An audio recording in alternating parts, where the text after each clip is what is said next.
بسم الله الرحمن الرحيم. الحمد لله والصلاة والسلام على رسول الله وعلى آله وأصحابه أجمعین و من تبعهم بإحسان إلى یوم الدین. دوستان عزیز، بینندگان گرامی، السلام علیکم و رحمت الله و برکاته. در خدمت شما عزیزان و سروران قرار داریم در برنامه زیبای شگفتی های آفرینش.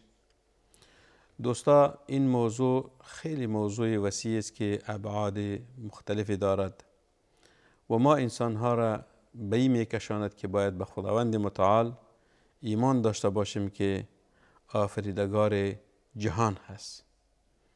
وقتی که به وجود خداوند ایمان داشتیم باید به طاعت و بندگی از اون خداوند متعال بپردازیم.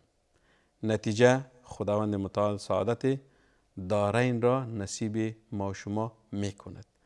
این است مقصد و هدف نهایی آفرینش انسان و آفرینش جهان، که ما خدا را بشناسیم، به او ایمان بیاوریم و طاعت و عبادت و بندگی خدا را بجا بیاریم. نتیجه شد که خداوند متعال برای ما رستگاری دنیا و آخرت نصیب میکند. این است اصل خلقت انسان. خداوند انسان به می خاطر آفریده است. اگر قرآن را از اول تا آخر مطالعه کنین همین سه مقصد است: خدا را بشناسین، به او ایمان بیارین، طاعت و عبادت هم خدا را انجام بدین. نتیجه شد اگر طاعت و عبادت خدا را بجا آوردین، به او ایمان آوردین، جایتان بهشت است. اگر ایمان نیاوردین و یا طاعت خدا و عبادت خدا را نکردین، جایتان جهنم است. این خلاصه تمام قرآن، تمام شریعت خداوندی هست و حتی هدف تمام ادیان سماوی هست. هر پیغمبر به خاطر از می سه مطلب فرستاده شده است: شناسایی خداوند، طاعت و عبادت خداوند و نتیجه می شد که خداوند متعال بر انسان در نتیجه ایمانش پاداش برایش می دهد و پاداشش چیست؟ سعادت دنیا و آخرت هست. دوستا، هدف ما امی مسائل است از شگفتی های آفرینش خداوندی. مسائلی که امروز خدمت شما عرض می کنیم دوستا است که اگر باید داشته باشین، ما در درس های گذشته بعضی مطالب بسیار ارزنده را خدمت شما تقدیم نمودیم در رابطه به انسان. مثلا حقیقت خلقت، حقیقت آفرینش. ما گفتیم شگفتی های آفرینش. حالا در رابطه به آفرینش صحبت میکنیم که حقیقت خلقت یا آفرینش به دایره میماند که در برگیرنده 4 خط متقاطع است. اون 4 خط متقاطع چی بود؟ نقل صحیح بود، عقل صریح بود، فطرت سلیم بود و واقعیت موجود بود. این 4 رکن دوستا، این 4 رکن حقیقت همه از یک منبع سرچشمه میگیرد، پس همه با هم منطبق و هماهنگ هستند. این 4 چیزهای جداگانه نیست، مسائل جداگانه نیست، بلکه همش با هم تطابق و چی دارد و نزدیکی دارد که ما انسان ها رو باید بدانیم. نتیجه چی می شود؟ این می شود که تمام ادیان خدایی در هر زمان و هر مکان، تمام ادیان خدایی در هر زمان و هر مکان فقط بر 2 اصل اساسی پای نهاده شده است و غیر آن دو را نمیتوانیم تصور کرد. این 2 اصل در این آیه متبرکه روشن گردیده است. اگر تمام ادیان سماوی را ما مطالعه بکنیم به 2 اصل برمیگردد. یعنی مسائل خیلی زیاد است، احکام خیلی زیاد است، فروعات مسائل خیلی زیاد است، اما اگر در اصل یا اصول این تشریعات الهی و نظامهای الهی ما بپردازیم به 2 نقطه برمیگردد. مثل که خداوند متعال در سوره الانبیاء آیه 25 می فرماید: اعوذ بالله من الشیطان الرجیم و ما ارسلنا من قبلك من رسول الا نوحی الیه انه لا اله الا انا فاعبدون. یکی از اعجاز آیت‌های قرآنی همیست دوستا، خیلی مختصر، خیلی کوتاه، خیلی زیبا، خیلی با فصاحت و بلاغت، خیلی پرمفهوم و معنا. الفاظش خیلی کوتاه هست ولی تمام مسائل برای ما بیان میکند. ببینید در همین آیت تمام مسائل تشریعی پیامبران گذشته را خداوند متعال برای ما بیان میکند. این در سوره انبیاء آیه 25. مطلب آیه چی شد؟ این است که خداوند متعال فرمود و ما ارسلنا من قبلک من رسول، یعنی ای محمد صلی الله علیه وسلم، ما نفرستادیم قبل از تو هیچ پیغمبری را الا نوحی الیه، مگر ای وحی را برایش کردیم که انه لا اله الا انا، که هیچ معبود بر حق نیست جز من، یعنی خداوند متعال میگوید. یک اصل شد. فاعبدون، پس پرستش مرا بکنید. این اصل دومی شد. پس خلاص تمام ادیان سماوی، تمام تشریعات الهی دو چیز شد و خدا این را خلاصه کرد در همین آیه سوره انبیاء آیه 25 که ما هیچ پیغمبر را نفرستادیم قبل از تو ای محمد صلی الله علیه وسلم مگر به خاطر اثبات دو اصل، تحقق بخشیدن دو اصل. که یو دو اصل چیست؟ انه لا اله الا انا، لا اله الا انا، نیست معبود بر حق جز من. خداوند متعال میگوید که نیست معبود بر حق جز من، یعنی در این جهان معبودای خیلی زیاده هستند. لو کان فیهما آلهة الا الله لفسدتا، یکی اله هست، یکی آلهه هست، یکی الله هست. الله یکیست، یعنی الله به معنای خداوند.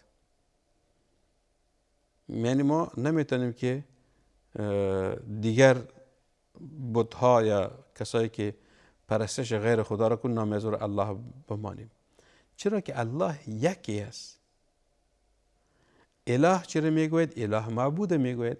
یکی رب هست، یکی اله هست. رب به معنای خالق، اله به معنای معبود.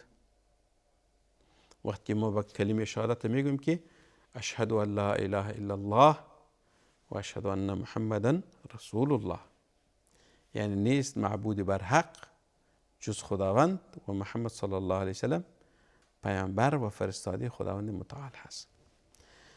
پس این اولین اصل شد که خداوند متعال فرمود ما هیچ پیغمبری را قبل از تو نفرستادیم مگر به خاطر تحقق بخشیدن دو اصل. اصل اولیش است که لا اله الا انا، ما یک ذات هستم، ما یک معبودی بر حق هستم، دیگر معبودها همش باطل هست.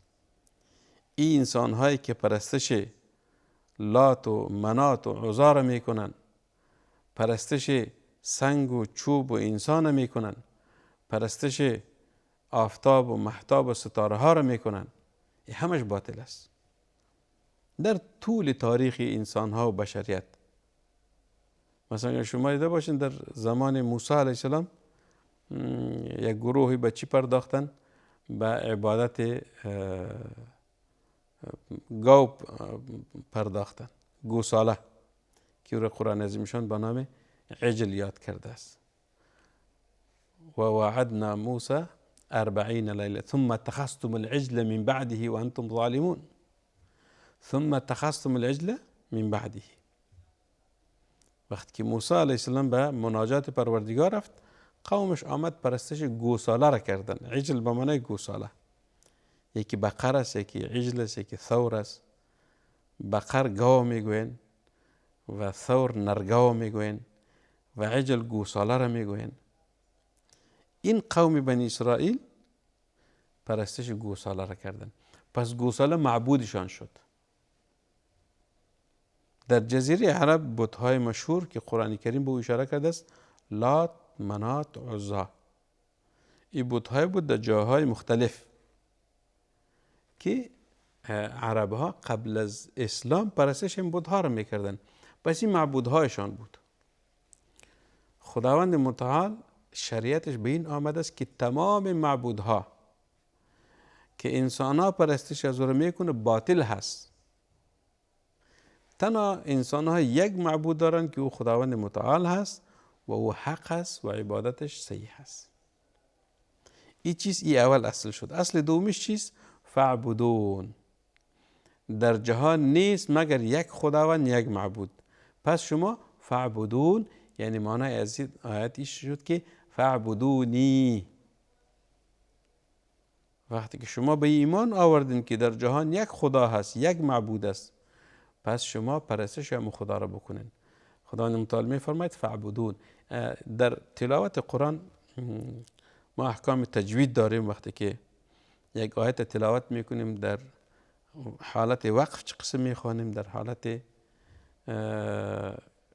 غیر وقف که او را وصل میتیم به چه شکل باید بخوانیم. یعنی معنای از این چیز فعبدون معنایش چی شد؟ که فعبدونی، پس مرا پرستش بکنین. خداوند متعال میگوید که فعبدونی، یعنی شما مرا پرستش کنین. اما در تلاوت اگر وقف میکنین فعبدون، لا اله الا انا فعبدون. پس این دو اصل شد دوستا که خداوند متعال را برای ما بیان نموده است. این دو اصل برای ما چی کرده است؟ بیان نموده است و تمام ادیان سماوی به همین دو اصل راجع می شود. تمام تشریعات الهی به همین دو اصل چی می شود؟ منحصر می شود که انسان ها خدا را بشناسند و او را معبودی بر حق قرار بدهند و پرستش و عبادت همون خدا را بکنند. اصل اول عبارت است از توحید، یعنی شناخت دلایل وجود، یکی بودن کمال و نیز شناخت اسمهای نیکو و صفتهای والای خداوند متعال. یعنی وقتی که ما گفتیم که لا اله الا انا، همین معنیش شد که چیز توحید خداوند، یعنی شناخت دلایل وجود خداوند و یکتا بودن خداوند و اسما و صفات که از خداوند است او را تخصیص دادن به خداوند، نه به غیر از او. مثلا یکی از صفات خداوند چیست؟ المحیی و ممیت. خداوند زنده کننده هست و میمیراند، هم زنده میسازد هم میمیراند. تا دیروز ما نبودیم، امروز هستیم، فردا نیستیم. دیروز انسان نبود ولی امروز هست، فردا میمیرد. این چیز زنده شدن و مردن هست، این دست خداوند هست. یه جمله صفات خداوند است. هیچ کسی این صفت برای خود داده نمیتواند که من هم محیی و ممیت هستم، من هم زنده میسازم. مثل که در داستان مشهور ابراهیم علیه السلام و پادشاه همون زمان که باز میگن نمرود بود، هم مناظره شد که الم تر الی الذی حاج ابراهیم فی ربه ان آتاه الله الملک اذ قال ابراهیم ربی الذی یحیی و یمیت قال انا احیی و امیت قال ابراهیم فان الله یأتی بالشمس من المشرق فأت بها من المغرب فبهت الذی کفر والله لا یهدی القوم الظالمین. این پادشاهی که در زمان ابراهیم علیه السلام بود از خدا منکر بود. ابراهیم علیه السلام آمد با او مناظره منطقی کرد، گفت که ایمان بیار. گفت خدای نیست. گفت ابراهیم علیه السلام پروردگار ما ذات است که محیی و ممیت، یحیی زنده می سازد و می میراند. تمام زنده جانها خالقش خداوند است و می زنده جانها را خداوند روحشان قبض می کند. این پادشاه نادان هم برای خودی صفت داد، گفت که انا احیی و امید، من همی توان دارم. دو زندانی را آورد، یکش سرش برید، دیگهش رها کرد. میگن یکش زنده ساختم، دیگهش میراندم. ابراهیم علیه السلام عاجل به چیز دیگر پرداخت، گفت که پروردگار مذات است که آفتاب یا خورشید را از مشرق زمین طلوع می دهد و به مغرب زمین را غروب می دهد. پس اگر تو خدا هستی، تو را از مغرب چکو طلوع بده و به مشرق را غروب بده. فبهت الذی کفر، این شخص چی شد؟ ملامت و خجالت شد. ملامت و خجالت شد از استدلال عقلی و منطقی. پس این اولین اصل شد دوستا. اولین اصل چه شد؟ توحید خداوند، شناخت دلایل وجود خداوند و صفات یگانه خداوند، صفات و اسمایش که مختص به ذات خداوند است و به کسی دیگه او چی نمیشود، یعنی او داده نمیشود. اصل دوم چیز دوستا؟ این اصل اول بود. اصل دوم عبادت است، یعنی شناخت راه صحیح بندگی خداوند که انگیزه خلقت انسان هست. عبادت چی رو میگوین؟ یعنی عبادت شناخت راه صحیح بندگی، شناخت راه صحیح بندگی که همین انگیزه خلقت انسان است. خداوند انسان چرا آفریده است؟ به خاطر همین انگیزه آفریده است. و ما خلقت الجن والانس الا لیعبدون. ما نیافریدیم انسان ها و جنیات را مگر به خاطر این که لیعبدونی، که مرا پرستش بکنن. این انگیزه خلقت انسان هست. و اصل عبادت چیست؟ اصل عبادت همیست دوستا که شناخت راه صحیح بندگی، شناخت راه صحیح بندگی. یعنی تو نیست که هر انسان عبادت خدا را کرد عبادتش درست است. نه خیر، عبادت مطلوب هست ولیکن به طریق درست، به طریق صحیح. شاید کسی عبادت خدا را بکند ولی در عبادت شرکیات باشد. در عبادت چی باشد؟ شرکیات باشد، منهیات باشد، خلاف شریعت خداوندی چی میکند؟ یعنی عبادت میکند. مثلا شما ببینید نماز فجر 2 رکعت است، نماز فرضی. اگر کسی بگوید که من 3 رکعت میخوانم، عبادت هست ولی خلاف شریعت خداوند. خداوند متعال در 1 سال 1 ماه روزه را فرض کرده است. اگر کسی بگوید نه خیر من توان دارم، جوان هستم، 2 ماه روزه میگیرم، عبادت هست، روزه گرفتن عبادت است ولی خلاف شریعت خداوندی. پس وقتی که خلاف شریعت خداوندی شد مردود هست، مطلوب نیست. پس این چیز دوستا؟ این 2 اصلی بود که خدمت شما عرض کردیم. اول اصلش توحید خداوند، دوم اصلش عبادت به طریق درست و صحیح. ان شاء الله مسائل بعدی را در برنامه‌های دیگه خدمت شما عزیزان عرض میکنیم. با آخر برنامه رسیدیم. با امید است که بهره برده باشین، موفق، مؤید و سرفراز باشین. و صلی الله و سلم و بارک علی سیدنا و نبینا محمد صلی الله علیه وسلم.